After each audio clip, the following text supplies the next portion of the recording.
Señoras y señores, bienvenidos, muy buenas noches. Gracias por acompañarnos. Esto es La Silla Roja, este espacio abierto al diálogo, a la crítica, al análisis, a la reflexión. Muy buenas noches, bienvenidos. El día de hoy recibimos con enorme gusto a una mujer muy respetada en el ámbito académico, en el ámbito periodístico, analista, editorialista, politóloga, hoy al frente de una de las organizaciones que más esperanza, y lo digo a lo mejor a título personal, pero que más esperanza genera en México, Mexicanos contra la Corrupción. Bienvenida, María Amparo Casar, muchas gracias. Muchísimas gracias por invitarme, Leonardo, Enrique, Alejandro. Muchas gracias. Yo, Cacho, buenas noches. Buenas noches. Señor Quintana, muy buenas noches. Vimos en semanas recientes, María Amparo, la presentación del Sistema Nacional Anticorrupción, o el intento, el esfuerzo de poner en marcha un aparato que desde fuera lo vemos como incompleto, como trunco, como carente de un andamiaje imprescindible y necesario para que funcione. No hay fiscal, no hay magistrados, no hay un montón de elementos fundamentales para que eso camine. Tú has seguido puntualmente, minuto a minuto, este tema y lo has empujado y lo has motivado. ¿Cuál es tu lectura? ¿Dónde está hoy el Sistema Nacional Anticorrupción? ¿O dónde está atorado? Mira, Leonardo, no está atorado. Es una pena que realmente haya nacido, como tú dices, trunco. Se instaló el 4 de abril, el martes, y bueno, pues la silla del fiscal. Los magistrados del Tribunal Administrativo no tenían por qué haber estado allí. Sí son parte central, pero estuvo el presidente. En lugar del fiscal anticorrupción estuvo el licenciado, el doctor Cervantes, que es el Procurador General de la República, pero es más simbólico el hecho de que no hayan nombrado al fiscal anticorrupción y que no haya estado, o sea, que te demuestre la indolencia de los senadores de no haber nombrado después de 3 años. O sea, no es un mes, no es 2 meses, son 3 años tuvieron para haber nombrado. Se hizo una primera lista, después decidieron que esa lista no servía, se volvió a hacer una lista en octubre, noviembre del año pasado, quedaron primero 31, luego quedaron 24, una cosa, pues la tenemos que comentar, vergonzosa. 2 tuvieron que salir de la lista porque 2 aspirantes a ser fiscal anticorrupción entran con un acto de corrupción pues muy reprobable, que por cierto creo que también hay que decirlo, Leonardo, esos 2 eran funcionarios de la PGR y siguen en sus puestos. Y están en sus cargos, ¿no? Están en sus cargos. Bueno, entonces es más simbólico y voy a decir por qué. Digo, sí es muy importante porque el fiscal anticorrupción es el brazo ejecutor finalmente, ¿sí?, del combate a la corrupción. Puede, o sea, tú necesitas la transparencia, ¿sí? Sí, hay elementos, hay más elementos, claro. Necesitas todo. Pero hay alguien que asume la responsabilidad final antes del juez, digamos, ¿no? Que es el que hace las averiguaciones previas, consigna ante el juez, etcétera, ¿no? Entonces, sí es un muy mal símbolo que, si quieren, digamos, abulta este 64% de la población que piensa, es la última encuesta, que piensa que el Sistema Nacional Anticorrupción no va a servir para nada. Qué vergüenza, ¿no? Qué vergüenza. Yo quiero decirles que yo no me encuentro entre ese 64%. ¿Tú tienes esperanzas todavía? Pues he apostado. Hombre, inúndanos con esas esperanzas. Porque... No, a ver, pero sí creo que es justificada. Creo que el diseño del Sistema Nacional Anticorrupción, con sus, siempre se decía 4 patas, en realidad son 7, porque está el auditor, al que se le dieron muchas más facultades, está el presidente del Tribunal de Justicia Administrativa, que tendrá una sala especial, se llama la sección 3, dedicada a procesar los delitos de corrupción de carácter administrativo, ¿sí?, no los penales, para eso está el fiscal. Está la Secretaría de la Función Pública, está el Consejo de la Judicatura, que también de repente, bueno, vas a ver mi optimismo cómo va y viene. Cuando yo escuchaba al del Consejo de la Judicatura decía, bueno, qué cinismo, si ustedes no han podido ni siquiera procesar al señor al que le pescaron 4 millones de pesos. Sí, en la cajuela. En la cajuela. Pero bueno, con todo esto, y por eso me van a perdonar tanta contradicción. Son variables. Bueno, ahí estaban, ¿no? Los 7, porque estuvo Raúl Cervantes, y mi gran esperanza es que los consejeros, estos ciudadanos del Comité Ciudadano, puedan empujar a las autoridades Ejerzan presión. a hacer su trabajo. Esa es mi gran esperanza. Pero si no fortalecemos estas 6 instituciones, voy a quitar al comité ciudadano, pues porque, digamos, ellos no ejercen ese tipo de funciones.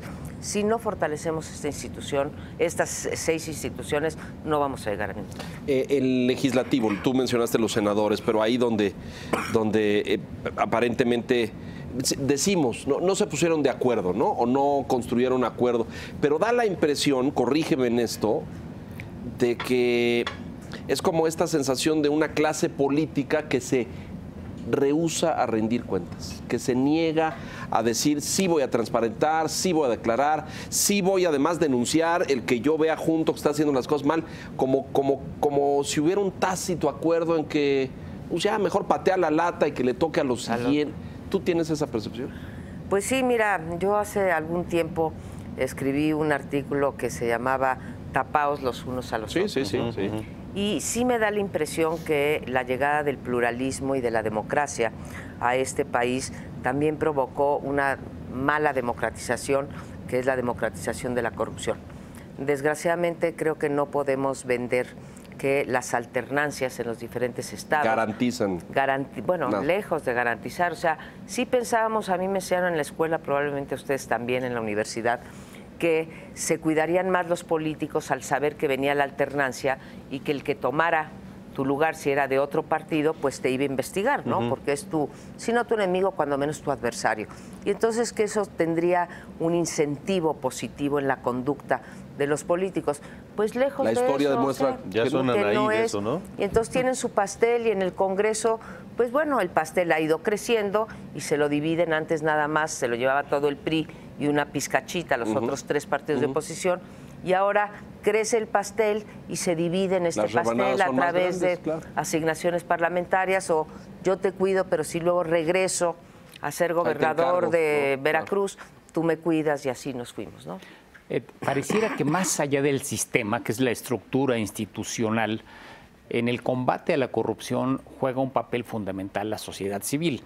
Hoy tenemos múltiples organizaciones que quizás hace 10 años ni nos hubiéramos imaginado que pudiesen existir. ¿Cómo percibes este rol que Mexicanos contra la Corrupción y la Impunidad y otras más están jugando hoy? Mira, percibo que están haciendo o estamos haciendo nuestro trabajo, pero pues a empellones y con muchas dificultades. Y con la oposición del status quo, ¿no? Bueno, pareciera, esa sin duda.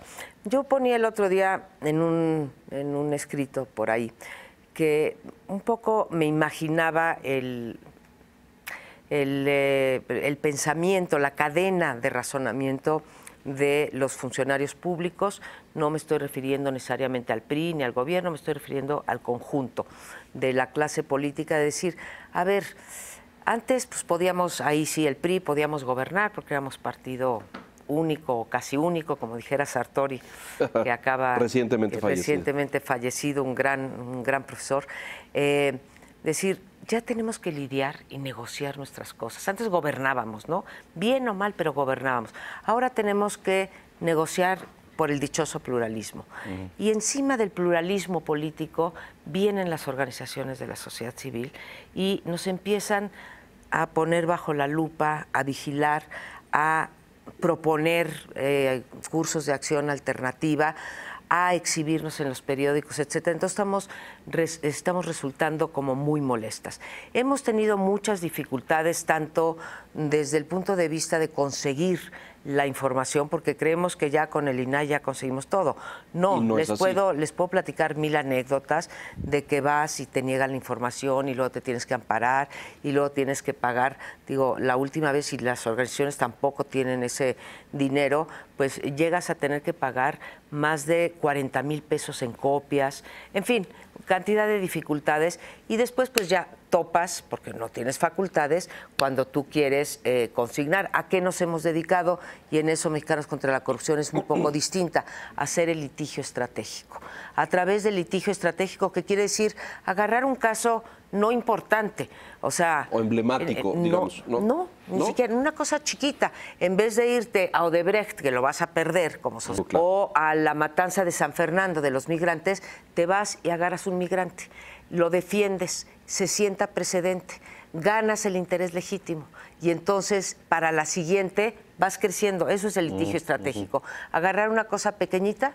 E ir tejiendo sobre eso. Sobre eso, ya, entonces, mira, sí existe este derecho y entonces vas ganando. Me da la impresión de que esto, y sucede porque lo hemos comentado aquí mucho en estos debates, es decir, Javier Duarte, o recientemente César Duarte también con todos los hallazgos, construir los expedientes para consignar, para aportarle pruebas a la autoridad y que gire órdenes y que siga un proceso, es muy complicado. Hasta donde sé, ustedes lo han sufrido enormemente, porque citando al maestro Quintana, que tiene esta frase que debiera estar así en algunas letras doradas, son ladrones, no tarugos, ¿no? Es decir, son muy abusados para esto. Unos más, otros menos. Sí, unos más, otros menos. Esto de las empresas fantasma que ustedes denunciaron en Veracruz, o de los terrenos en Quintana Roo, con esta práctica vergonzosa de ese señor Borge ahí, que es, me parece... Bueno, ¿qué rescatas? ¿A quién rescatas de eso? No rescata a nadie. Ninguno, no hay, pero sí hay unos más vergonzosos que otros, en fin. Pero agarrarlos es difícil, María Amparo. Las dificultades son enormes, ¿no? Desde financieras, porque esto cuesta, hasta, si quieres, me voy al otro lado, hasta las presiones políticas que recibes, ¿no? Hemos visto recientemente, por aquí estuvo hace algunas semanas a defenderse tu muy cercano amigo, el señor Ricardo Monreal, que los tiene ustedes en su altar de favoritos, están ustedes. Salvador, tú, mexicanos. Bueno, esta campaña contra Claudia nos vino aquí a decir todo lo que ganan ustedes, que ganan unos sueldos espectaculaulares. Eso no lo podría saber salvo que le hubiesen pasado un expediente, pero que también, aparentemente le pasaron. Pues aparentemente le pasaron, pero además ustedes, el público en general que lo vea, cuando cumplamos un año, porque todavía no tenemos un año, pero lo pueden ver en el caso del IMCO, del Centro de Estudios Espinosa Iglesias, que también ha sufrido un embate, en fin. En las páginas del SAT es información pública, lo que tiene una organización, lo que recibe, lo que paga de impuestos, a qué dedican, no puedes dedicar más de 5% a gasto operativo, etcétera. En el caso de nosotros no, porque todavía no cumplimos un año como donataria, pero muy próximamente lo van a poder ver, no lo puedes subir todavía a la página. Pero sí ves embates como le hicieron a Juan Pardinas, fuerte, en el caso también del periódico El Universal, que salió ahí también, en el propio Senado.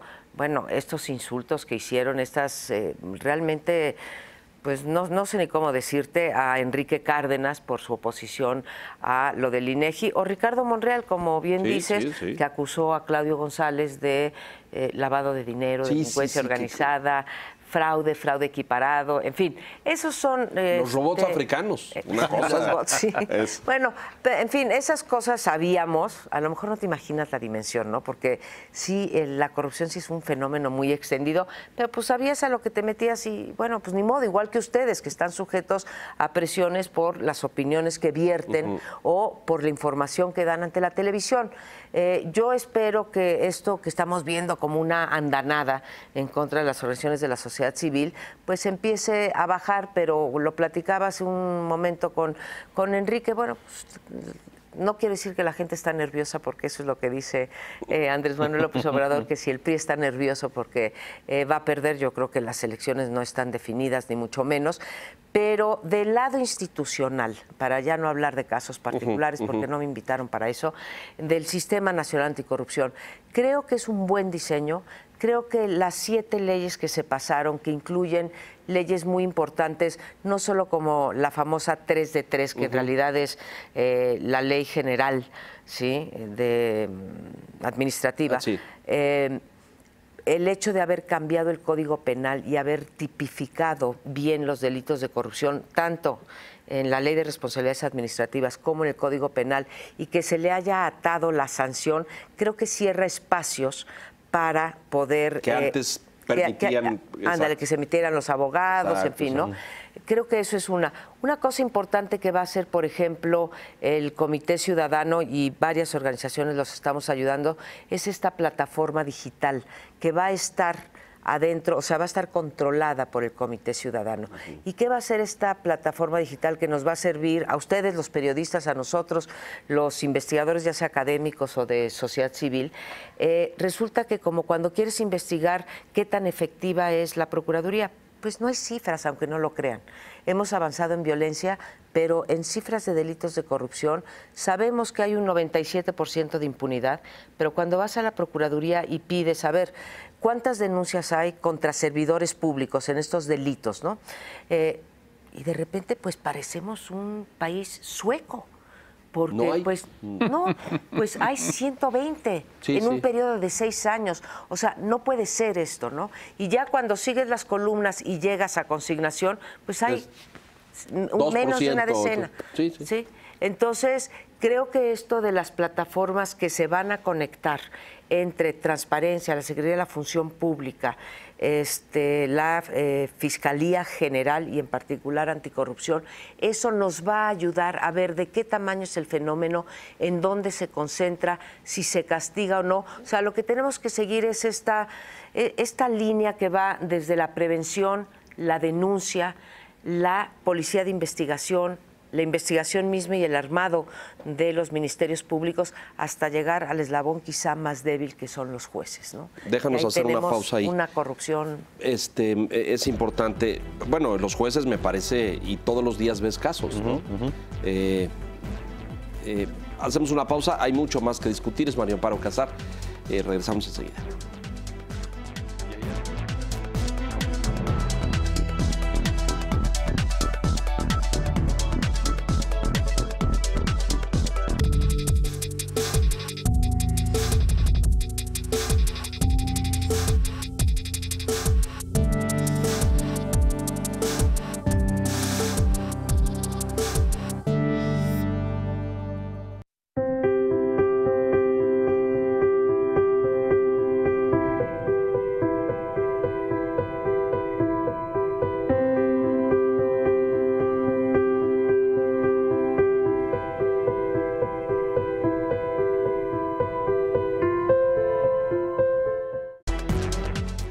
Retomemos.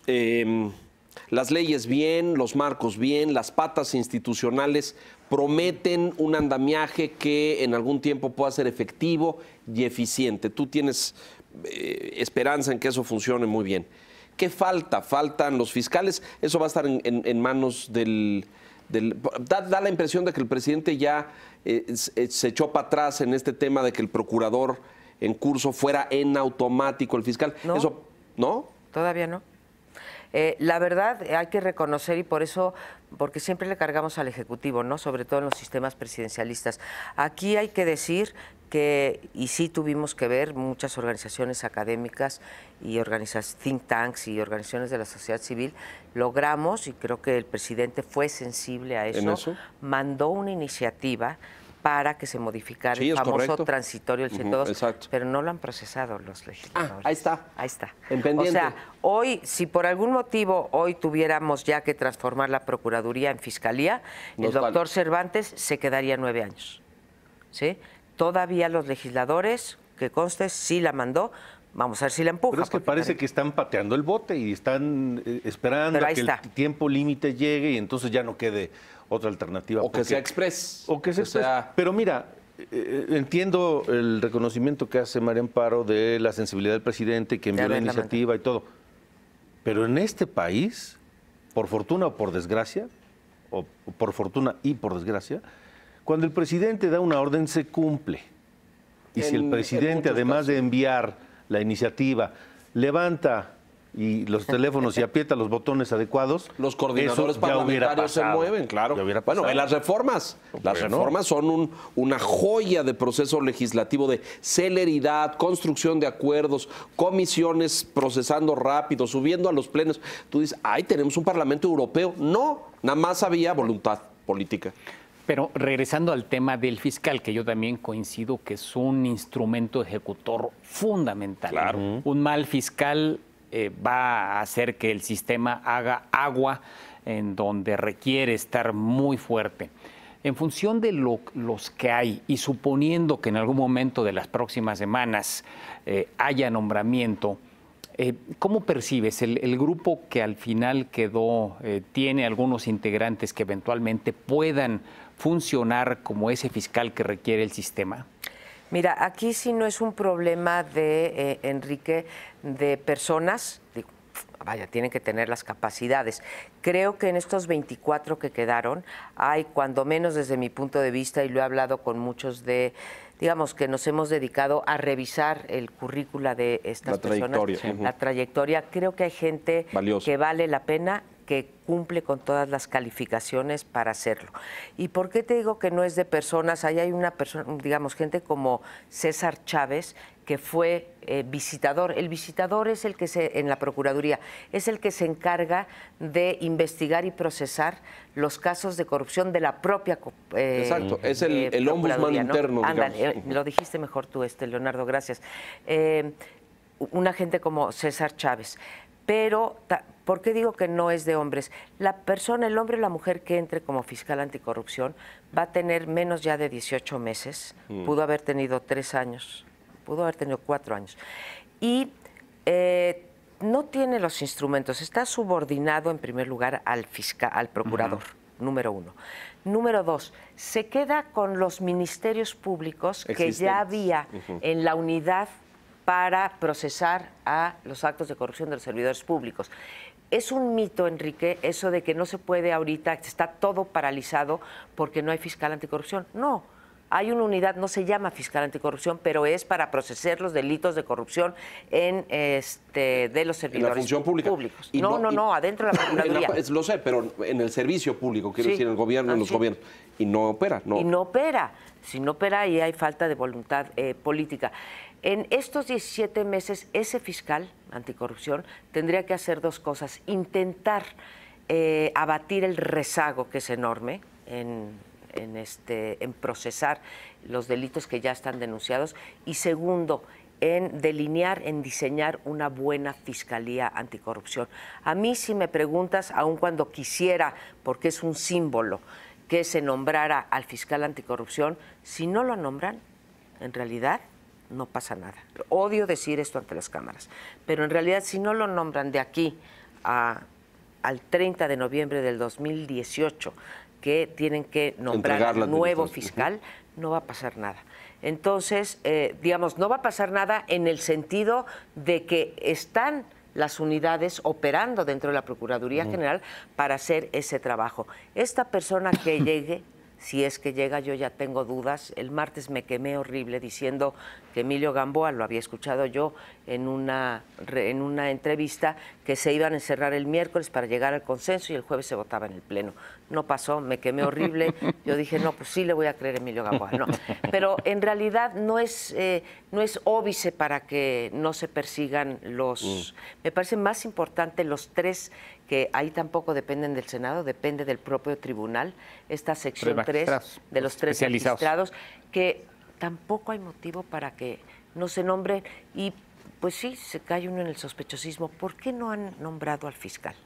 O sea, ¿qué tipo de componendas políticas? Si tienen 24, de esos 24, cuando menos 10 o 12 están, digamos, revisados por abogados, en fin, que dicen que cumplen. ¿Cuáles? Yo, perdón, no les tengo una respuesta a por qué se ha negado a nombrar a ese fiscal. Es la única vez que lo va a nombrar el Senado. Es que ya la siguiente la nombra el fiscal, ¿eh? Es que este es el tema. Todo indica, todos los indicios es que o sea, hay una razón jurídica. No hay una razón jurídica. Hay una razón de que la estructura no está lista. No. Hay una razón de que la ley está incompleta. No. Todo está armado y listo. No quieren. No quieren. No quieren. Pero bueno, tendríamos que ser capaces, 3 mentes brillantes, de tratar de explicarnos por qué no quieren. No, es que yo no lo entiendo, de verdad. Lo he hablado con los senadores. No sé si es una cuestión política que no se han puesto de acuerdo, porque... Es que yo no encuentro otra razón más que política. O sea, si no hay en el Senado un consenso para elegir a un fiscal, si no avanza el nombramiento del fiscal general, si la estructura de interior en la Procuraduría General de la República, los ministerios públicos, no se construye ese andamiaje que va a ser fundamental para el fiscal, no se hace nada.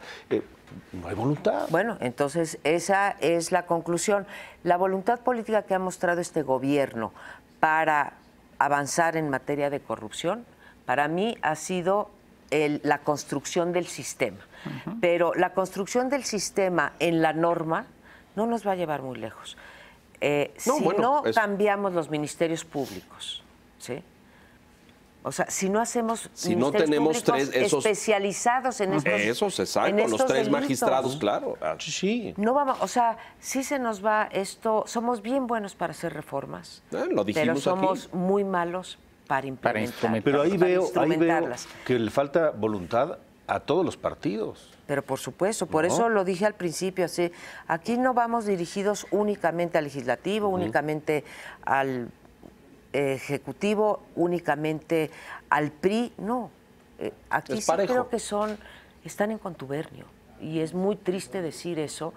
A lo mejor nos equivocamos y pusimos muchas esperanzas. Pero es que yo explico en la alternancia, ¿no? Yo me explico ese contubernio porque la corrupción ha alcanzado a todos los partidos, a todos.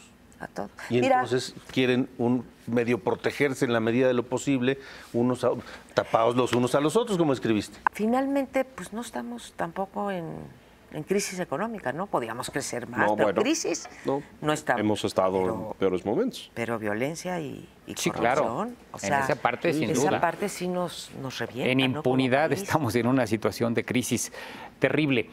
Estas construcciones institucionales suelen ser muy complejas y se traslapan con intereses partidistas, con procesos electorales, como el que ya tenemos a la vista, tanto locales como el federal del 2018. Pero al final, yo concuerdo contigo, al final es demasiado poderoso el impulso social como para que esta falta de acuerdos se lo frene. Pasa como con el tema electoral, es decir, la construcción institucional. Ahora ya sabemos que nos pasó la mano en el INE y la cantidad de dinero, pero bueno, se construyeron las instituciones. ¿Qué es lo que se requiere para que haya continuidad, María Amparo? Para que si nos volvemos a juntar aquí en el 2019, después del cambio de gobierno del 18, no vayamos a estar diciendo lo mismo. Es decir, es mucho más lento de lo que pensamos, por lo menos después de que saltemos el proceso electoral. ¿Qué se requiere para que esta construcción institucional realmente ya sea funcional, ya sea ejecutiva, operativa? Mira, Enrique, me haces una pregunta complicadísima, ¿no? En el caso particular de la Fiscalía Anticorrupción o de la Fiscalía General, que creo que deberíamos de enfocar más ahí las baterías, porque finalmente el fiscal general va a ser el jefe del fiscal anticorrupción. Va a tener autonomía técnica, pero, o sea, digamos, va a ser nombrado por él.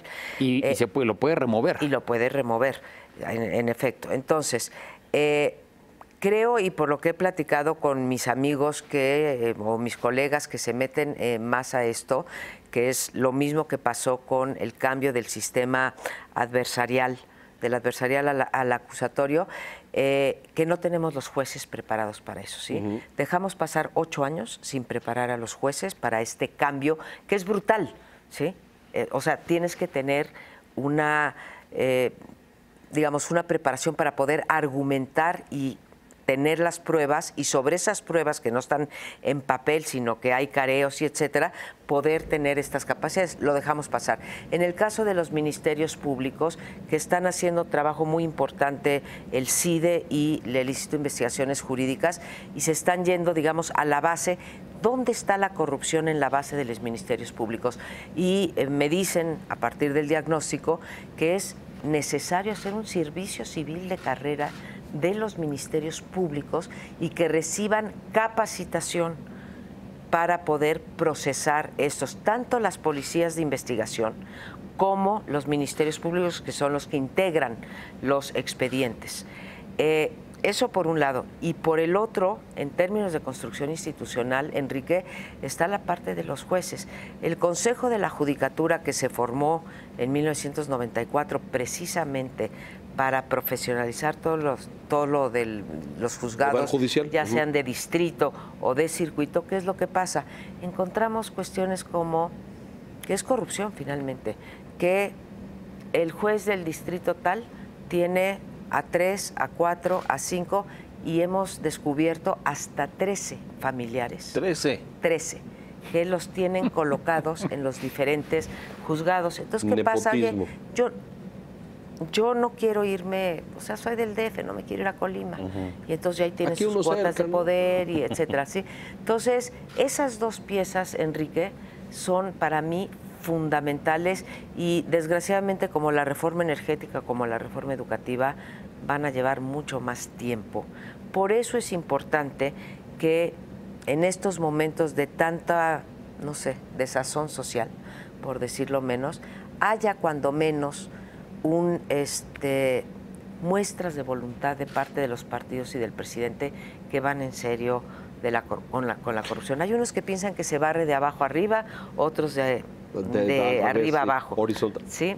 No lo sé, pero sí les puedo decir, a mí sí me gustaría que si el señor Duarte es culpable, sí, que estuviera en la cárcel, pero también tengo que reconocer que si el señor Duarte se va a la cárcel, la corrupción en este país y la impunidad sigue intacta.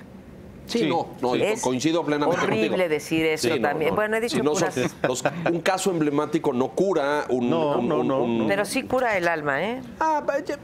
Yo creo, es decir, yo coincido contigo. No sé. Yo no quisiera solamente ver al veracruzano y al de Chihuahua y al de Quintana, sino a 100. Las redes. Así, las todos redes ahí abajo. Que permiten. Bueno, ve estos diputados o estos señores veracruzanos que eran los operadores del señor Duarte. Ahí están. Sí. Ahí están, tienen fuero. Bueno, y hay 3 con fuero. ¿No? Tienen fuero y no caminan. Es muy complejo. Admiro tu esperanza y quisiera compartirla. Me contagió ese vaivén de esperanza. Sí, bueno, sí, ¿verdad? Ya ve. A ver, vemos claramente que un problema es el Poder Judicial. ¿No sería momento ya de poner verdaderamente bajo el escrutinio público al Poder Judicial, que no lo ha estado aún, sí, de pronto, pero no bien, para que eso empuje a que lo demás que está atorado por falta de voluntad camine? Paréntesis ahí, compadre. Se defienden como gatos boca arriba. Tú haces un señalamiento de un juez que liberó a un criminal y te surgen 20 diciendo, pero ¿cómo? Si con base, y claro, ¿cómo es esta cosa de la sabiduría? Son una cofradía. Es una cofradía. Pero ¿sabes por qué es una cofradía? Porque además de que son puestos por los políticos, le saben todo a los políticos.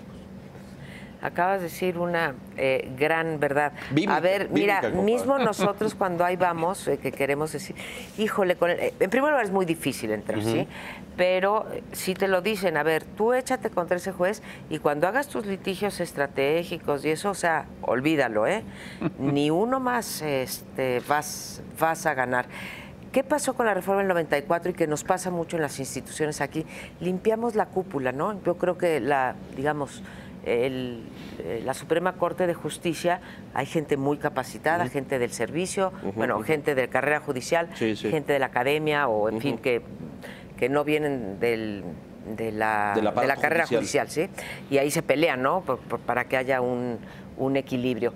Pero vaya, si limpiamos algo, limpiamos eso, pero todo el edificio que lo sostiene sigue en las mismitas condiciones, ¿no? ¿Cómo percibes, María Amparo, al sector privado? La corrupción usualmente tiene los dos agentes. Bailarines. Pues sí, el sector público y el sector privado.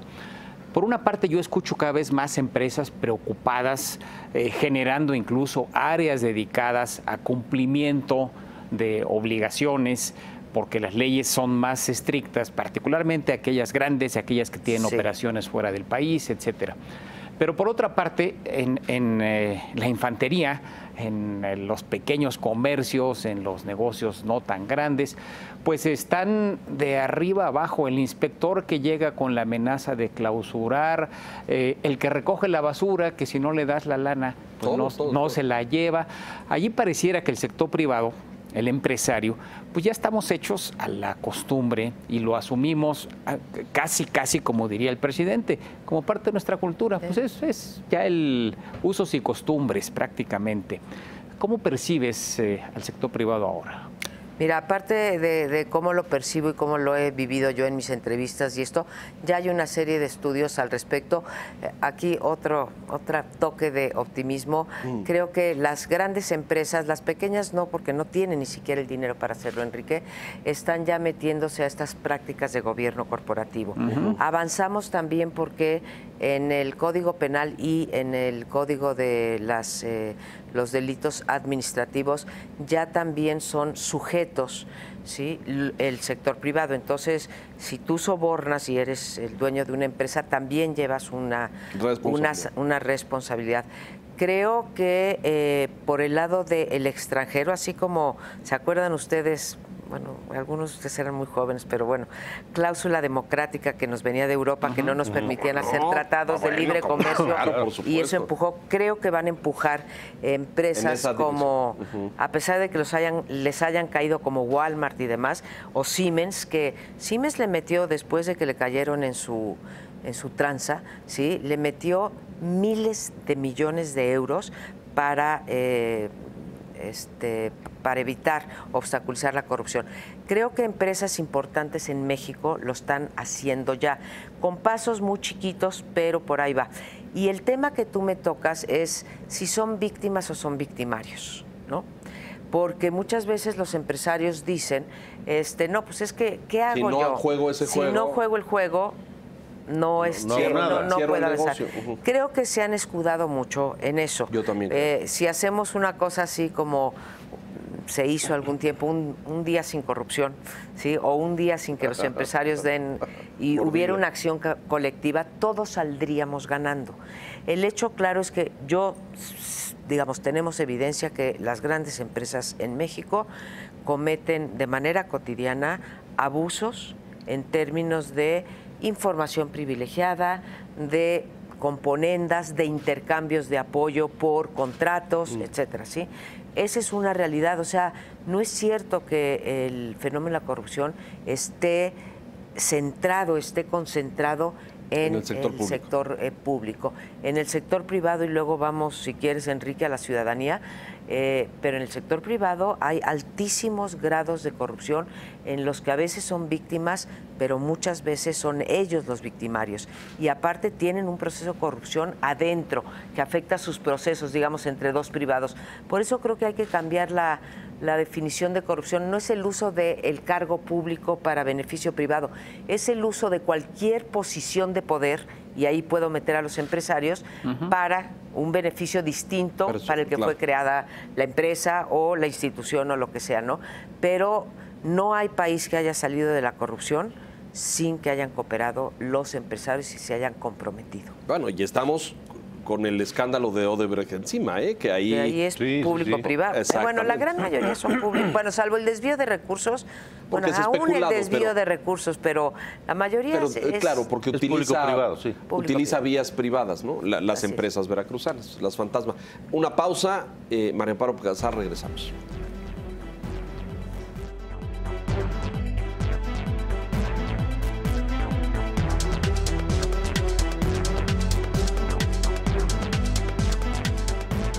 Un programa especializado en lo más importante de los negocios globales y la información de los mercados en el momento que sucede. Bloomberg Markets European Open. En vivo desde Londres. Despite a report of a breakdown in talks. Lunes a viernes, 1:30 de la mañana. El Financiero Bloomberg.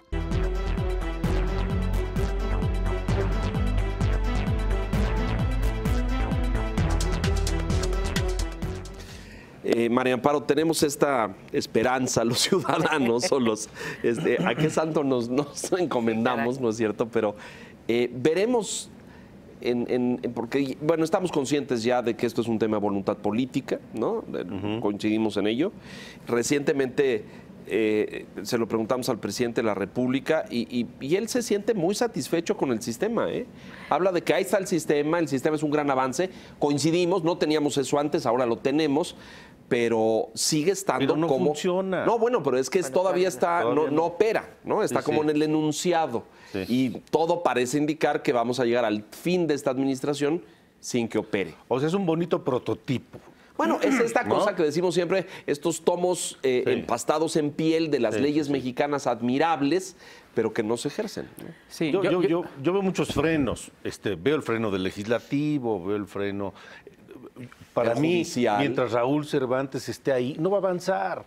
No va a avanzar el judicial. En fin, veo muchos frenos. Yo creo que a veces estas transformaciones les pedimos más celeridad de las que son capaces de dar. Lo vemos en la economía. Cuando se instrumentó el Tratado de Libre Comercio, tal vez se pensó que en 1995 ya todas las empresas iban a ser modernas. Y no fue así, ¿no? Pasaron 20 años Claro. y ya tenemos esa estructura productiva, competitiva, etcétera, Ya no etcétera. lo quieren cambiar. Yo creo que en el caso de la corrupción, así vuelvo a insistir en el tema electoral, a lo mejor sale con chipotes y no es exactamente lo que queremos, pero me parece que esta construcción institucional, 5, 10 Va a tomar años, más. hasta a lo mejor hasta que se vaya Raúl Cervantes, no lo sé, pero ya está ahí. Es difícil que ¿Coincides? tenga reversa. Yo creo que es difícil que tenga reversa, que va a llevar muchos años. Es un prototipo, como dice Alejandro, así como va a ser el prototipo del muro, que no les va a alcanzar para construirlo. El único compromiso serio que yo he visto de este gobierno en la lucha contra la corrupción es este bonito tomo empastado, como tú dices.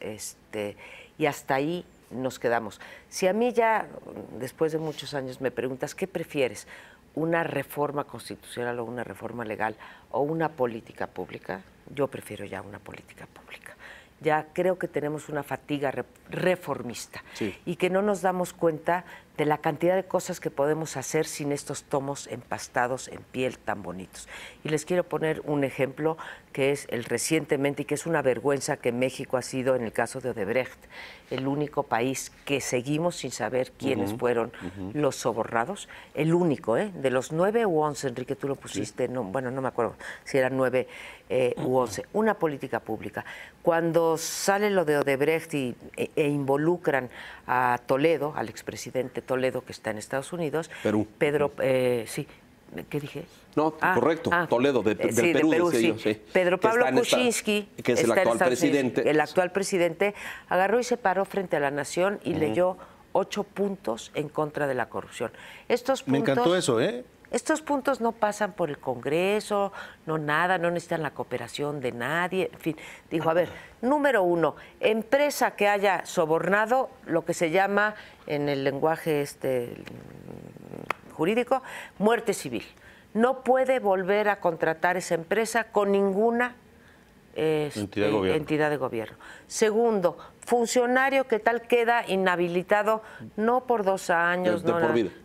No vuelve a contratar. Y así se fue con sus 8 medidas, una plataforma que es una de las cosas que va a ser el Sistema Nacional de Anticorrupción, en donde tengas el listado de aquellos funcionarios públicos que han cometido estos actos, divididos entre administrativos, graves, no graves, etcétera, y la de las empresas por igual. Y tratar de convencer a la gente que si yo compro un departamento en donde sea, gracias a la corrupción, estoy pagando 30% más por ese departamento.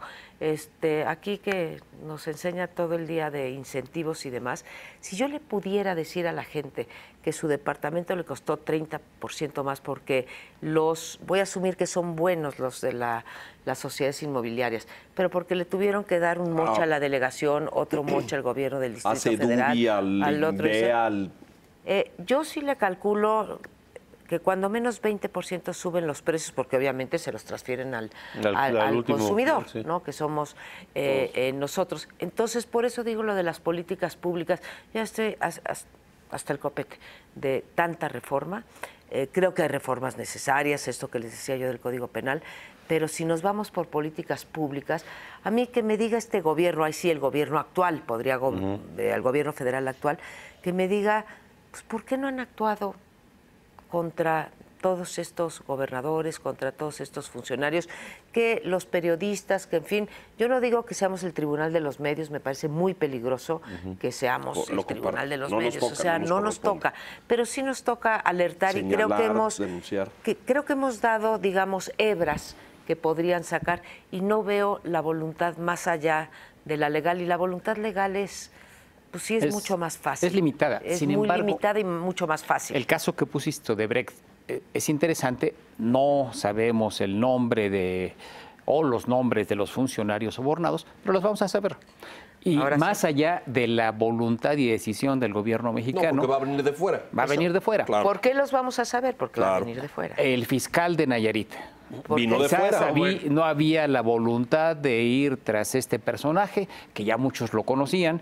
Bueno, Estados Lo de Unidos. Coahuila de Moreira, ¿quién fue allá Estados a declarar Unidos. en San Antonio? Un testigo protegido que era su secretario de número. Secretario de Finanzas. Finanzas. Entonces, realmente ahí pareciera, más allá de voluntades políticas, que va a ser imposible, Detener. ya por la forma en la que está articulado el país, que de la sociedad civil, del extranjero, hay una fuerza suficiente para hacer que se diseñen políticas públicas o que estas instituciones al final terminen funcionando. No lo que quisiéramos, pero mucho mejor de lo que teníamos hace 10, 15, 20 años. A ver, Chile y Uruguay lo lograron. Escalaron 30 lugares en un periodo de tiempo relativamente corto. Nosotros perdimos 29 el último año.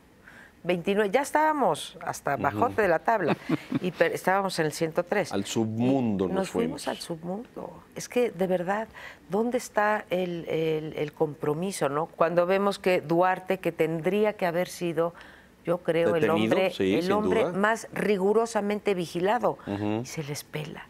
No las podemos creer. Cuando somos el único país. De hecho, te diría más. Yo creo que saben perfectamente dónde está, pero no quieren hacer nada, ¿no? Y el otro también. Ayer salió una nota que movió el ganado, ¿viste? Sí.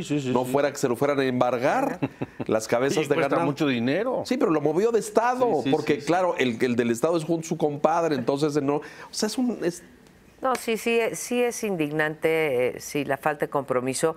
Y ha traído a la mesa una y otra vez, Enrique, esta cuestión de las elecciones.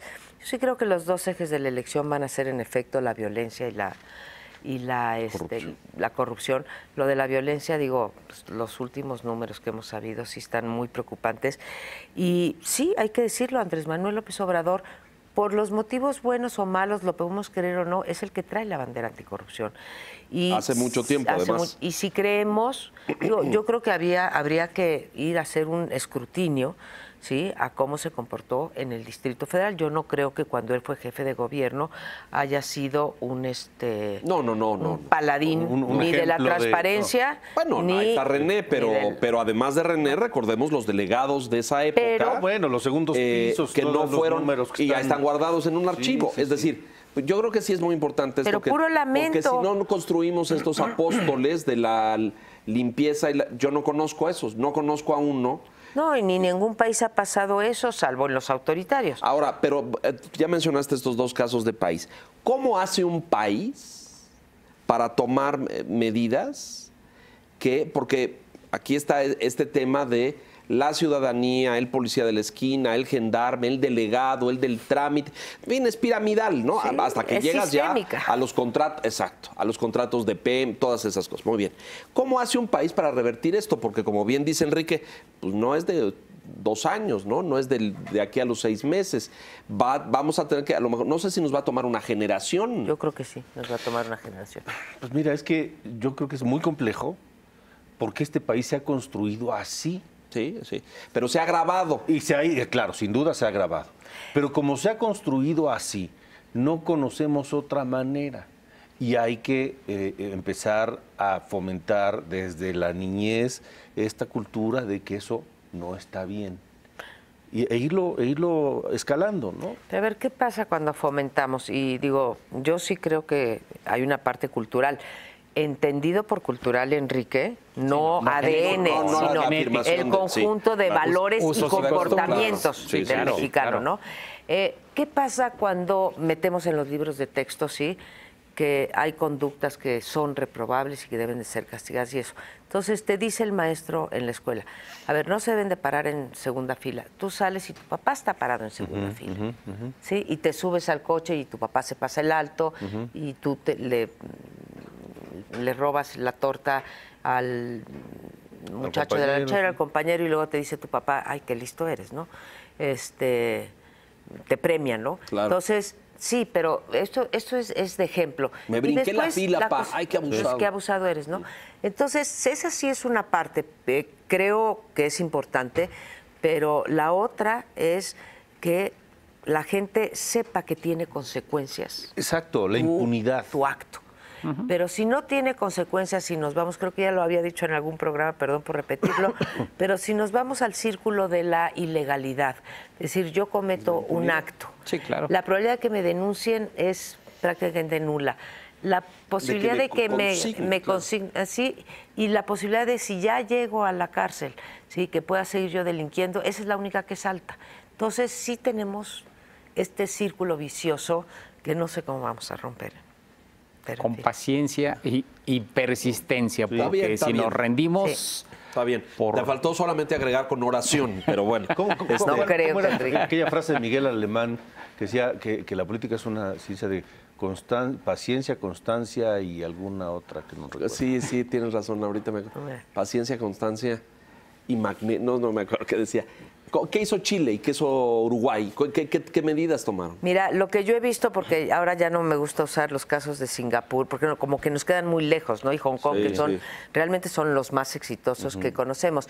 Pero en el caso de Chile, que conozco mejor que el de Uruguay, sí hicieron un sistema nacional anticorrupción. Correcto. En donde tenían un papel muy importante los empresarios y los ciudadanos, y fueron un país muy exitoso en este último eslabón de los jueces. Cuando ellos cambiaron a la oralidad en los juicios, ¿sí? Limpiaron su poder judicial. Por eso yo insisto mucho en que la clave del éxito es unos empresarios y una sociedad civil pujantes, digamos, elevando el listón de exigencia, y por otro lado, un compromiso de los países de limpiar eso. La otra cosa que he visto esto en el caso de Brasil, aunque Brasil perdió, porque, claro, la percepción sube cuando tú develas un acto de corrupción. Si todos los días estás viendo de Brecht, pues dices, mira qué corruptos somos, ¿no? Y entonces también Brasil perdió. Pero Brasil lo que hizo fue tener la parte del poder judicial y la cooperación, de que nosotros fallamos en esa parte de los testigos protegidos y los whistleblowers. Creo que todavía hay mucho espacio de mejora allí. Este caso de la cooperación de los empresarios que fueron pescados, ¿sí? Que fueron descubiertos, fue una cosa como emblemática, en el sentido de una cosa que ejemplifica lo bien que te puede ir si decides cooperar. La manera que Odebrecht reveló la red de corrupción y hasta dónde llegaba, creo que fue una cosa importante. Pero en el caso de Chile fueron el poder judicial, más los empresarios, más la sociedad civil. Pues, en fin. Y sí cuenta la voluntad, Es que pues sí cuenta. Ahorita que mencionas en este ejemplo de los empresarios que se deciden hablar y que les va bien, etcétera, y volteas acá y ves a la empresa esta que se benefició del gobierno de Javier Duarte y que de pronto dijo, uy, ya me di cuenta que a mí me dieron unos cuantos millones, pero pues ahí les regreso tantos, y si me dan cómodas mensualidades, pues les pago el resto. Y el gobierno lo acepta. Y queda la sospecha, ¿no? El banco, acuérdate que hicieron un banco ahí. No, bueno, y hacen un evento y le dan el cheque a Yunes y... Bueno, se nos acaba el tiempo, señores. Estoy a punto de la depresión, entonces mejor. Oye, vine a infundirte. A ver, señor Cacho, por favor. Yo espero que el Sistema Nacional Anticorrupción no quede como un prototipo o como aquellos coches, ¿se acuerdan? El MG 60 y tantos, convertible, precioso, pero que tenía motor de Volkswagen, sí, ¿no? Sí. Espero que no quede así. Yo insisto, creo que hay que ser optimistas, creo que se está construyendo un sistema que va a tardar, pero al final va a cambiar mucho de la realidad mexicana, como hemos visto otras instituciones que también han cambiado la realidad mexicana, quizás a la vuelta de décadas, pero no aflojemos, sería el mensaje. Paciencia, como Una diría cosa que aquel. no dijimos y que quiero decir, felicidades a Mexicanos contra la Corrupción, felicidades Muchas a tu gracias. trabajo, a Claudio con profundo afecto, cariño y admiración, a Salvador por su trabajo, porque lo que han aportado ustedes en los últimos meses en este país, a pesar de que hemos tenido muchos personajes de estos folclóricos, como el de Cuauhtémoc, que inventan la conexión Africana. en Senegal o no sé dónde, lo que han aportado en términos de investigación seria, sustentada, contundente, de aportar datos, no de hacer juicios y